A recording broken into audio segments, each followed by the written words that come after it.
आज आगे जा रहे कुरुक्षेत्र में भी प्रोग्राम है आपका? नहीं, हम शाहबाद के पास प्रोग्राम है। हमारे विधायक जी करते हैं गोगा के उसमें हर साल वहाँ पे, तो उसमें जाए। हरियाणा में क्राइम का ग्राफ बढ़ रहा है। कल दादरी का जो मामला सामने आया, तकरीबन 25 से 30 गोलियां मारी गई हैं। क्या करनाल में मर्डर हुआ है, उस पर तो कल पुलिस ने एनकाउंटर किया है, 2 लोगों को मुठभेड़। रोज की खबर है। कानून व्यवस्था नाम की चीज कोई रही नहीं। और ये सोशल प्रोग्रेसिव इंडेक्स है होम मिनिस्ट्री का, उसमें है कि हरियाणा पूरे देश में सबसे ज्यादा असुरक्षित प्रदेश है। तो हर आदमी अपने आप को असुरक्षित महसूस कर रहा है। और ये कानून व्यवस्था की जिम्मेवारी सरकार की सबसे पहली जिम्मेवारी होती है। उसके बगैर ना प्रदेश प्रगति कर सकता, ना समाज आगे जा सकता। सर, संसद के अंदर कांग्रेस लगातार एक मुद्दा उठा रही है, दीपेंद्र हुड्डा बाकी सांसद, कि हमने इतने मेडल जीते हैं, तो 2030 के अंदर जो कॉमनवेल्थ गेम्स है उसकी मेजबानी या सह मेजबानी हरियाणा को होस्ट होना चाहिए।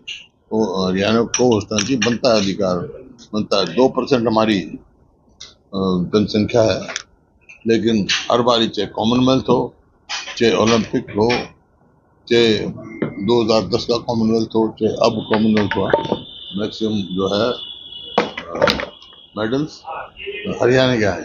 मेडल्स के आने के बाद उनको मैं बधाई देता हूँ। खिलाड़ियों ने, उनकी मेहनत का ये परिणाम। मेडल्स के आने के बाद आपने बयान दिया था, मुख्यमंत्री कह रहे हैं कि सरकार में पद लाओ और पदक पाओ, पदक लाओ पदक पाओ का बयान था। उसमें जो बीजेपी की प्रदेश अध्यक्ष, उन्होंने कहा कि सिर्फ जाति विशेष के लिए ये था। इससे मैं क्या कहूँ, इससे बुरी बात क्या हो सकती है? खिलाड़ी जाति का नहीं होता है, खिलाड़ी देश का होता है। देश की प्रतिभाएं बढ़ाते हैं खिलाड़ी। ये उनकी सोच दर्शाती है, किस किस्म की सोच है। एक विशेष जाति, योगेश्वर दत्त क्या था भाई? सबसे पहले उसको बनाया था, सबसे पहले क्रिकेट के उसमें डीएसपी बनाया हमने जोगिंदर शर्मा को, योगेश्वर दत्त को बनाया, ममता सोडा को बनाया। ऐसे कितने ही बना सकता हूँ। तो 17 डीएसपी भर्ती करे हम, 17। मुख्यमंत्री कह रहे हैं कि दीपेंद्र सिंह हुड्डा ने हाजिरी लगवानी थी गुजरात को लेकर, कॉमनवेल्थ को लेकर, और दूसरी तरफ वो कह रहे हैं इनकी एक नीति थी, पदक लाओ और नौकरी पाओ। कांग्रेस की यही नीति थी।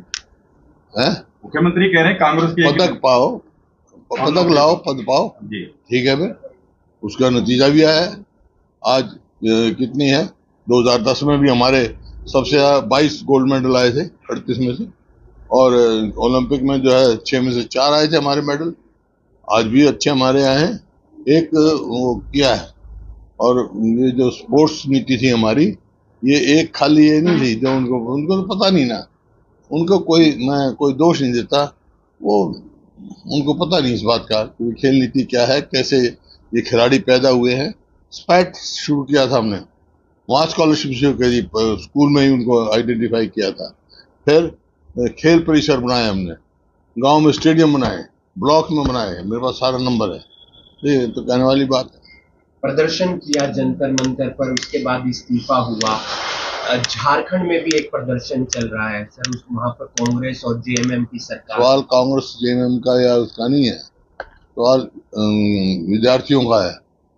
जो भी अगर हो तो उनको तुरंत एक्शन लेना चाहिए, उनसे बात करनी चाहिए, बात करके निपटारा करना चाहिए। और ये इस्तीफा जो हुआ, अगर ये शुरू में ही अपने नैतिकता के आधार पर देते तो इतने बच्चों की पिटाई नहीं होती। आरएसएस प्रमुख ने जैन जी से बातचीत की है कल, मोहन भागवत ने। हाँ, तो कैसे देखते हैं पूरे? उनको कहने को उनसे बातचीत होनी चाहिए थी, करनी चाहिए। तो हम शुरू से कह रहे हैं, जो आज कह रहे हैं वो। मैं तो पहले दिन का बयान दिया था जब ये बैठे धरने पे, मतलब बातचीत करो। यहाँ पहले हमारी भी सरकार थी, जब कोई ऐसी बात होती तो समाधान निकाल देता था बातचीत द्वारा। किसानों का जब हमने बात करी, कोई भी हुआ, हमने बात करी, बात करके समाधान निकला। सर, खिलाड़ियों को कौन सा पद मिलना चाहिए आपके हिसाब से, या किस रैंक का पद मिलना चाहिए? डीएसपी तक के भर्ती, डीएसपी मिलना चाहिए, अच्छे पद मिलने चाहिए, क्लास 1 क्लास 2 के। नगर निगम कर्मचारी और बिजली विभाग के नगर निगम कर्मचारी बिजली विभाग की तरफ 3 दिवसीय हड़ताल पर जा रहे हैं। और क्या करें वो, और क्या करें? ये सरकार गूंगी बहरी सरकार है, और कोई नकारा सरकार, कोई काम करने वाली नहीं है। नहीं तो आज हरियाणा की स्थिति होती।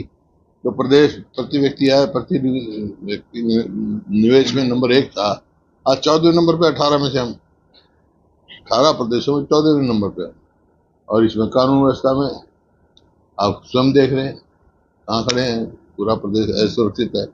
सर, आप संजय दत्त जी के आगे जब मिले चंडीगढ़ के अंदर तो आपने रणदीप सिंह सुरजेवाला को कहा कि मेरा साथ दीजिए, फिर देखते हैं क्या होता है। तेरे को भी मैं कह रहा हूँ साथ दो, लेकिन कुलदीप शर्मा आपको भी तो साथ कह रहा हूँ। लेकिन कुलदीप शर्मा कह रही हैं कि यही बात अगर आप पहले कह देते तो इस बार सत्ता में कांग्रेस होगी।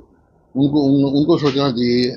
मैं तो सदा ही साथ लिया है, मैंने सबको साथ दिया है और अजीज है हमारे। अब रणदीप सुरजेवाला जी, आप बिना बात हो तो और तुम्हारे पास कोई काम ना नहीं।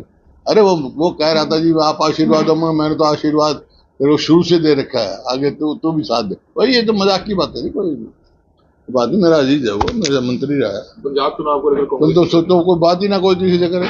अब मैं आपसे अब कितनी बार मैं तेरे से बात करता हूँ तो वही बात क्यों नहीं। कुलदीप शर्मा मैं भी कह रहा हूँ ना।